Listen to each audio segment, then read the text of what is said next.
Well, here we are. This looks great. Our aluminum tub and cowl is in final paint, and pretty excited about it. We still have yet to drill the dash. Some of the cut-in is done for the actual speedometer cluster, which is fine, and for the glove compartment, what they call a pocket in a Land Cruiser. But those things will be drilled, and that'll be fine. Everything else is looking just wonderful.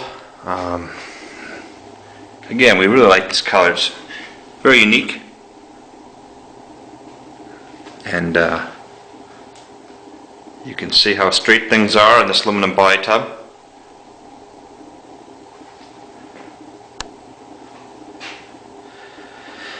Again, underneath the paint is the Line-X, and you'll see that there's a very distinctive edge between paint color and black Line-X. When this comes off, it'll be a nice division between green and Line-X black.